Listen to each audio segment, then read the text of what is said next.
Don't talk. Quiet Omega saved the Alpha King mid-feast after catching a scent no one else could. Candles flickered in golden holders, their flames reflecting off polished silver platters and jewel-encrusted goblets. Noblemen and women laughed softly, their voices mingling with the low hum of musicians playing strings and wind instruments in the corners. Servants moved quietly between tables, balancing trays of roasted meats, fruits, and wines that smelled rich and sweet. At the center of the hall, seated on a high dais, was King Kale, the Alpha King of Urindor. His presence alone demanded attention. Broad-shouldered, with hair as dark as the night sky and eyes that seemed to pierce into the heart, he was a man of power and control. Few dared approach him without permission, and even fewer returned without trembling or bowing. Tonight he looked every bit the sovereign, regal in black velvet embroidered with silver threads, a crown resting on his head like a weight of destiny. But beneath the calm, practiced mask, there was always a quiet tension. Kale carried the weight of his ancestors, kings whose blood had been cursed, rulers who had fallen to betrayal and dark magic. Even as he smiled politely at the nobles, there was a shadow in his gaze, a sense that he was always listening for threats, always smelling lies. Among the shadows of the hall moved Eloan, a quiet servant girl. She was small, unassuming, with chestnut hair tied neatly behind her head. Her movements were measured and gentle, almost unnoticed by the bustling nobles. Yet she possessed a rare gift. Eloan could sense things that no one else could. She could catch the faintest hint of danger, the subtle whispers of deceit, and the faintest scent of poison or magic that lingered like mist. As she passed one of the tables, a sudden shift in the air made her stop. There was a smell, almost imperceptible, like bitter iron mixed with a faint sweetness. It was a scent of danger, and it led her eyes directly to the Alpha King himself. Her heart quickened. She had learned long ago that her gift was both blessing and burden. Most nights it whispered only small things. Someone was anxious, someone was hiding food, someone had a secret longing. But tonight it screamed. Kale's life was in immediate danger. Eloan moved carefully, her mind racing. She could not cry out. To do so would bring attention to herself and break the order of the feast. The nobles would not notice a servant moving quietly among them, but a careless word could bring ruin. She had to act silently, invisibly. Kale lifted his goblet to sip wine, unaware of the shadow that had crept so close. The smell of poison grew stronger as she drew near.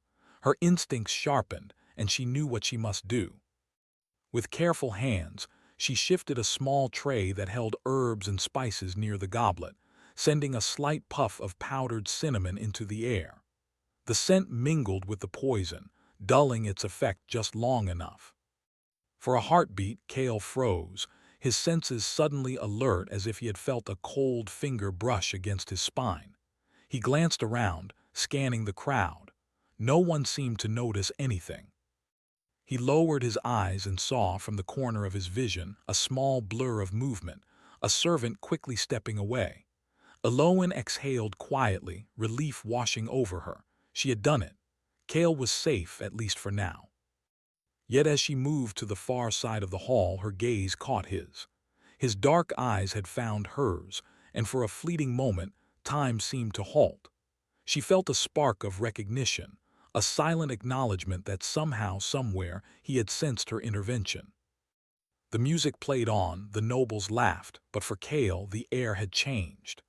There was something unusual about that servant girl, something that drew him in, something he could not name. He tried to focus on the feast, on the conversation around him, but his attention kept returning to her. Who was she? How had she been so close and yet vanished before anyone noticed? Eloan, for her part, kept moving, doing her duties as if nothing had happened. Her heart beat wildly in her chest, but she maintained the calm mask that the castle demanded. She had to remain unseen. She could not risk revealing herself, not yet. Later, when the feast ended and the nobles retired to their chambers, Kale remained on the dais for a while, staring into the empty hall. His mind replayed the moment again and again. The faint brush of movement, the sense of someone saving him without being seen. His curiosity grew, and a part of him could not resist the pull toward the girl who had entered his life so quietly, so invisibly. Meanwhile, in the servant quarters, Eloan sat on a small wooden bench, trying to calm her racing heart. She had never acted so boldly before. The danger had been immense, but so had the need. Her gift demanded action, even if it meant risking discovery. She knew the Alpha King was powerful, feared, and untouchable, but she also knew that some truths could not wait. The next morning, the castle was alive with rumors. Some whispered of a shadow moving during the feast, of the king's sudden pause and alertness. Others spoke of the strange taste in his wine, a whisper of danger avoided. Kale, however, thought only of the faint scent he could not place, the one that lingered after the girl had vanished. He called for his advisors, asking subtle questions, testing their knowledge, but none could explain what had happened. The king's mind refused to rest. That night he walked the halls alone, searching, listening, sensing. And somewhere in the distance he caught it again, a fleeting trace, soft and unmistakable. Eloan, unaware of his search, moved through her day quietly. She cleaned, she served, she observed. Her senses were always alert, always listening for danger. She had saved the king, yes, but she also felt the weight of what could come next. In a castle full of intrigue, no action went unnoticed for long. By evening, Kale had made his decision. He would find her. Not to punish, not to question, but to understand. There was a connection, intangible yet undeniable, that drew him like the pull of the tides. The Alpha King, so used to commanding and controlling all, found himself faced with a mystery he could not dominate. The silent, powerful Omega who had saved him. That night, the moon shone over the castle in silver light, casting long shadows across the stone walls. Kale walked silently through the halls, his footsteps careful, his senses sharp. Somewhere just beyond his sight, Eloan moved as well, tending to her duties, unaware of the Alpha King's gaze upon her. Yet the air between them seemed charged, as if destiny itself was guiding them together. Then, just as he turned a corner into a narrow hallway, he caught it, the faintest scent in the air. Cinnamon, herbs, and something else, something pure and vital. His heart tightened. He knew, without doubt, that she was near. And for the first time in many years, Kale felt a sense of anticipation, a pull that was not rooted in duty or power, but in curiosity, in the unspoken connection between two souls who had met under extraordinary circumstances. Eloan paused as well, feeling a strange awareness, a sensation that someone was near, someone watching, someone searching. She could not explain it, and yet it made her chest tighten with a mixture of fear and recognition. She had saved the king, and now, somehow, he was seeking her, not for service, not for command, but for something else entirely. The night deepened and the castle fell into quiet. Only the sound of distant torches flickering against the walls and the soft echo of footsteps filled the corridors. Kale followed the scent, silent and determined, while Eloan moved cautiously, aware that the threads of fate were drawing them together. And then, in a moment suspended between shadow and light, their paths almost crossed, a fleeting glimpse, a heartbeat of awareness, and then separation again. Neither spoke, yet both knew that their lives had changed in ways neither could yet understand.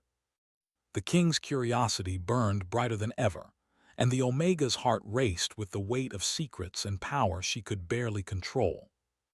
Outside, the night wind whispered through the castle towers, carrying a promise of events yet to unfold, a promise that danger, connection, and destiny were intertwined, and that neither king nor servant would ever be the same again. Hook cliffhanger. As the moon dipped behind a cloud, Kale sensed it clearly. She was in the castle, close, closer than anyone suspected, and he would find her. Whatever secrets she held, whatever power lingered in her silence, he was determined to uncover it. The castle of Urindor was quiet after the evening feast. Moonlight poured through tall windows, casting silver patterns on the stone floors. The hallways were empty, except for the faint rustle of a curtain or the soft clatter of a distant tray. In this silence, King Kale moved like a shadow, his senses alert to every sound, every whisper in the night. He had followed the scent again. Cinnamon, herbs, and something else, something warm and familiar, led him through the winding corridors. It was subtle, delicate, but unmistakable. He knew she was near. The quiet Omega who had saved him lingered somewhere within the castle walls, and Kale could not resist the pull of that silent, mysterious presence. Aloan moved too, her mind restless. She sensed him too, even though she had not seen him. The faintest vibration in the air, the soft pressure of something watching, her gift warned her. She paused in a narrow hallway, leaning against the cold stone wall, listening. The castle felt larger, emptier, yet smaller in the tension between them, an invisible thread pulling them closer. Finally, they met. In a forgotten corner of the castle, behind a tapestry depicting the ancient battles of Urindor, Kale stepped into the light, his figure tall and commanding. Aloan froze but did not step back. She had expected confrontation, suspicion, maybe even anger, but not curiosity. Not the quiet, intense interest burning in his dark eyes. "You saved me," Kale said, his voice low, almost reverent. "I want to know who you are." Aloan tilted her head, her chest rising slightly as she considered her words, but no sound came. Her silence was deliberate, a shield she had always carried. She had spoken only when necessary, and this was a moment when words felt too fragile to hold the truth. Instead, she lifted her hand slightly, gesturing toward the hall. Danger. Poison. The scent had been real. She could not tell him with words, he would never understand fully, but perhaps he could see it in her eyes. Kale studied her closely. The silence between them was not empty, it spoke volumes. It spoke of courage, of quiet strength, of a truth hidden beneath layers of fear and obedience. He understood more than he had expected. He nodded once slowly, as if acknowledging a pact that had been made without sound. "You have a gift," he said finally. "I can feel it. I do not know what it is, but I know it saved my life." Aloan's eyes widened just slightly. That one acknowledgement was enough. Kale could sense without words. That realization made the invisible chain between them tighten. For several nights they moved like this, near each other, always silent, always aware. Kale watched her work quietly in the castle. He observed the way she moved with care, how she noticed small things others missed. Every gesture, every glance spoke to him in ways words never could. And Aloan sensed him too, even when he was across the room, even when the court demanded her invisibility. Then one evening, the quiet was broken by whispers. A servant stumbled into the hall, her face pale and trembling. "My king, the West Tower," she stammered. "Something is wrong." Shadows, voices. Kale's eyes narrowed. The curse. He had felt it long before anyone else spoke. The dark magic that had haunted his family for generations, the whispering shadow that fed on fear and power, was stirring. And for the first time he realized he could not fight it alone. Aloan, sensing the same disturbance, moved quickly beside him. Her silence was no longer a barrier, it was a weapon. She did not speak, but she led him to the West Tower, moving with confidence and purpose. Her knowledge of the castle's hidden paths, the secret stairways and forgotten passages, guided them both. As they reached the tower, the air grew thick. Shadows twisted unnaturally around the walls, and the faint smell of decay and ancient magic filled Kale's nostrils. The moonlight revealed shapes, indistinct but menacing, shifting in ways that should not be possible. Kale's hand instinctively went to the hilt of his sword, but Aloan stopped him. "Not yet." She closed her eyes for a moment, breathing deeply. Her gift reached out, tracing the threads of the curse like invisible ink on parchment. She saw the source, a lingering shadow born from betrayal, anger, and blood spilled long ago. It clung to the royal line, feeding on fear and doubt. Tonight it was restless, and it had sensed Kale's vulnerability. Kale watched her, awe and tension mixing in his chest. She was small, fragile in appearance, yet the power she held was undeniable. And he realized something dangerous.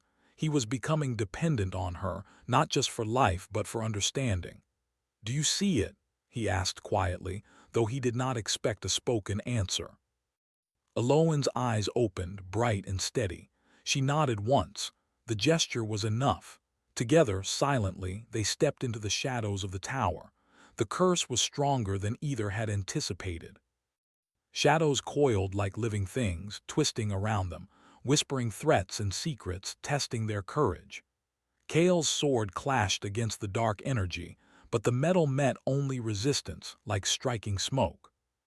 Aloin reached out with her senses, tracing the origin, guiding him with subtle gestures, tilts of her head, shifts in stance.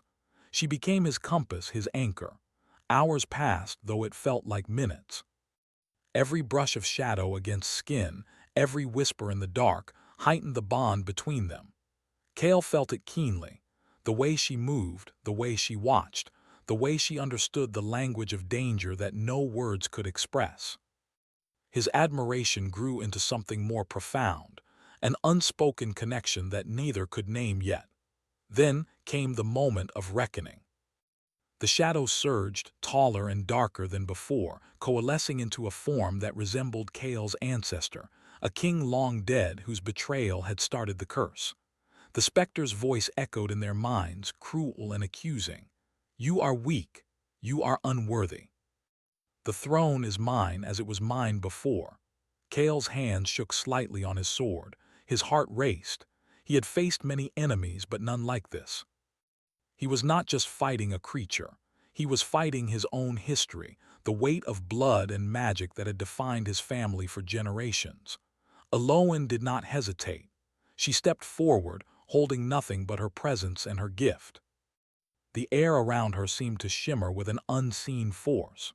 She reached out with her senses, touching the threads of the curse, weaving them with patience and strength. Slowly, almost imperceptibly, the shadows recoiled, hissing and twisting, as if aware that their control was slipping. Kale watched her, awe and gratitude mingling with fear. She was the only reason they had survived this long. He realized then that her silence was not weakness, it was strength. She did not need words to move mountains, to confront power older than kingdoms, to hold him steady when all else threatened to crumble. The battle was far from over. Shadows swirled, trying to escape, to scatter, but Kale and Aloin stood together, silent and unyielding. Every movement, every breath was synchronized without planning or speech. They understood each other in ways that others could not. Finally, after what felt like eternity, the shadow faltered. The ancestor's image twisted in rage before dissipating, leaving only a faint chill in the air. The threat had been held at bay, if not destroyed entirely. The west tower fell silent. Moonlight spilled across the walls once more, peaceful for the first time in hours. Kale leaned against the wall, exhausted but alive. Aloin stood beside him, her chest rising and falling with controlled breaths.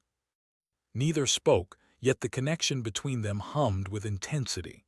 Words were unnecessary. They had faced death together and emerged bound by unspoken trust. For a long moment, they simply watched the moonlight move across the floor. Then, Kale stepped closer. His hand hovered near hers, uncertain, hesitant. He did not speak, for words felt fragile and insufficient. Aloin met his gaze, and in that silence they understood. Something had shifted.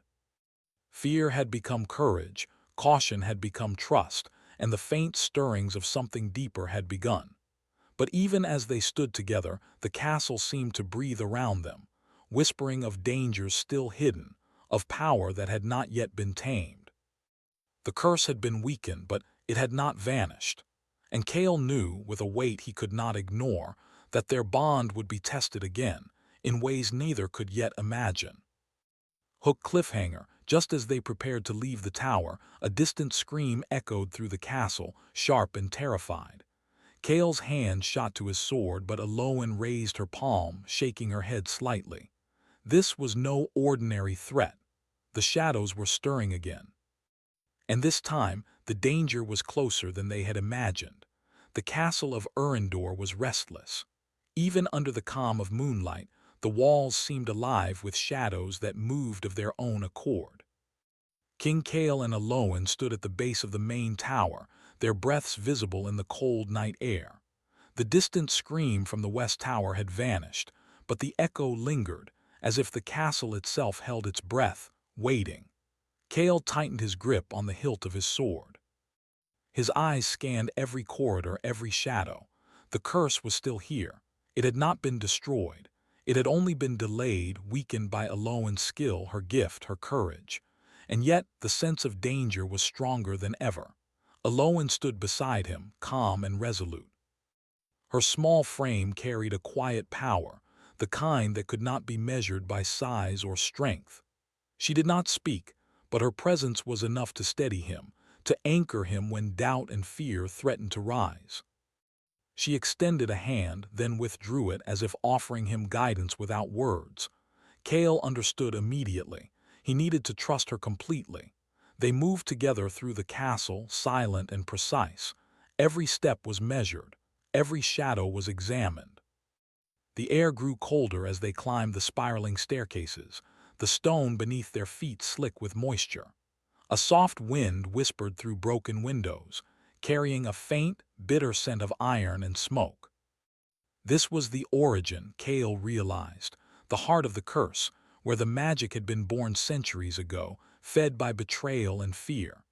At the top of the tower, the great hall of the ancients opened before them. The room was massive, lined with statues of long-dead kings and queens, their faces carved in stern expressions. The moonlight streamed through the shattered glass of high windows, illuminating the floor, where dark shapes writhed like living shadows. At the center, the spirit of Kale's ancestor stood tall and imposing, the dark energy around him twisting like smoke in the air. "You are still weak," the spirit whispered, its voice echoing through their minds. "You cannot command what is not yours. You are nothing without the blood that flows in me, the power that defines this throne."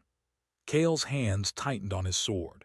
His ancestor's shadow had haunted his family for generations, feeding on doubt, fear, and control. But tonight, he was not alone. He turned his gaze to Alolan, and in that silent exchange he drew strength. Her eyes met his, steady and fearless. She did not falter. Alolan stepped forward first, her small figure radiating quiet defiance. She extended her hand slightly, sensing the threads of the curse, reaching out like a gentle wind to untangle the ancient magic. The shadows hissed and recoiled, sensing the force that was neither sword nor spell, but something deeper: understanding, courage, and trust. Kale followed her lead. He did not fight with brute force alone.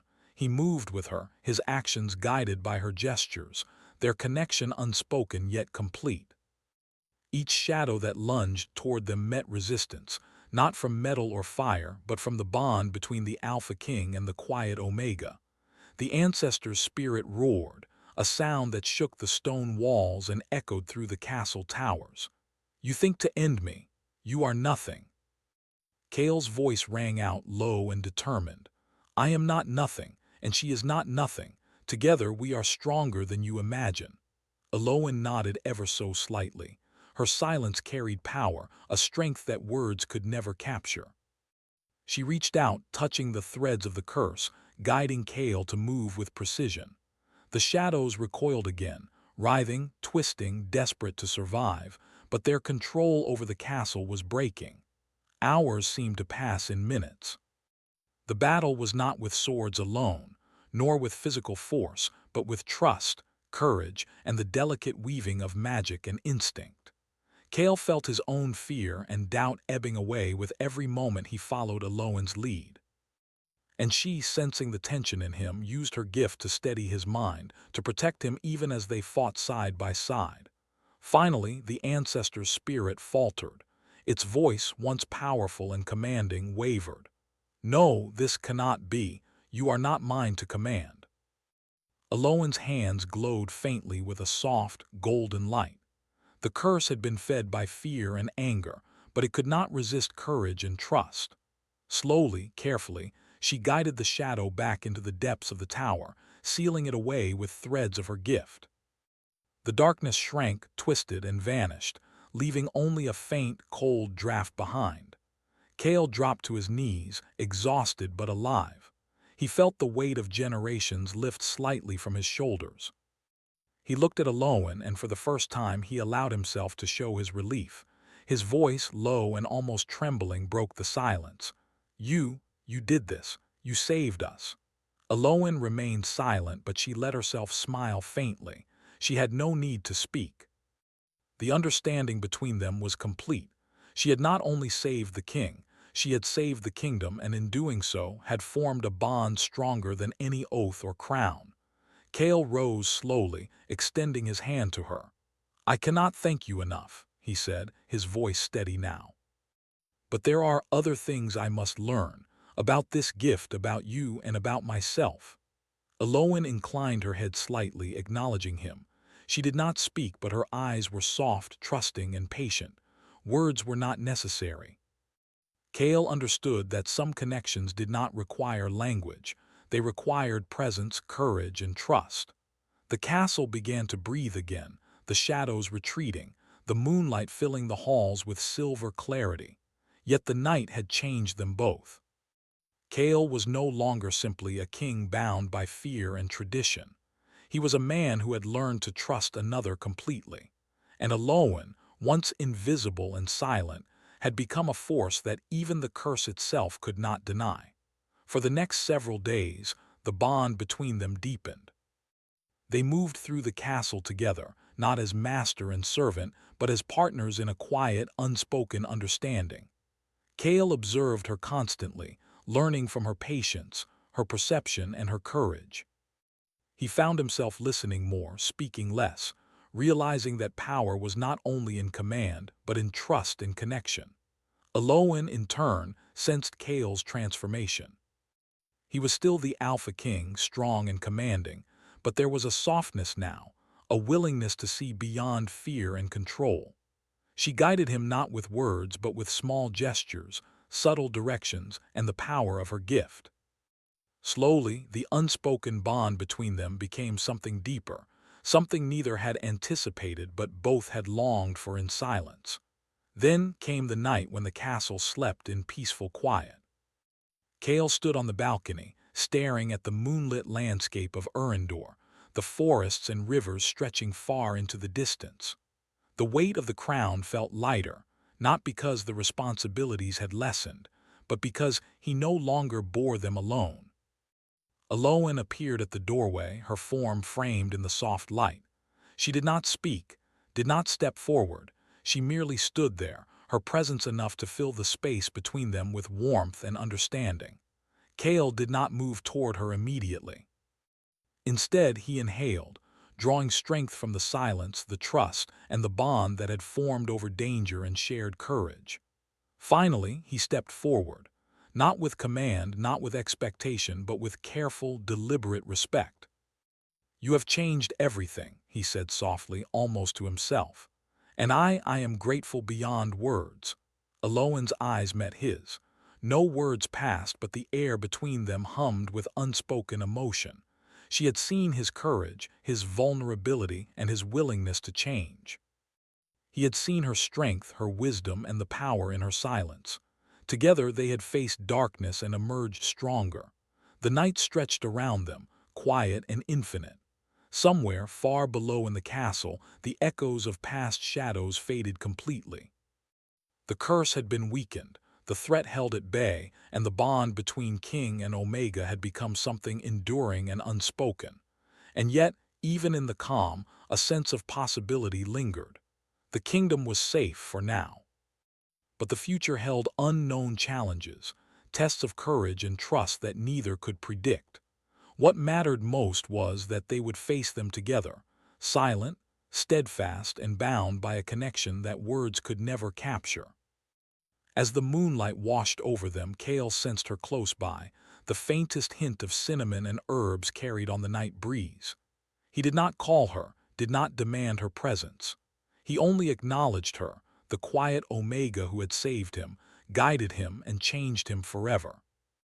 Aloan stood there as well, feeling his awareness, sensing the unspoken understanding that had grown between them.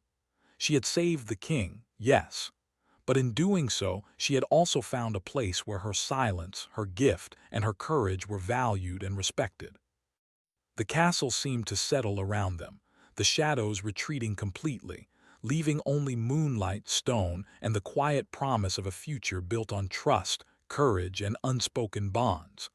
Final emotional cliffhanger. Kale inhaled deeply, sensing her closer than ever. The night was calm, but he knew this was only the beginning. Challenges would return, dangers would arise, but with Aloan by his side, silent yet powerful, he was ready. And in the quiet, he realized something that no crown or sword could give him. He was not alone.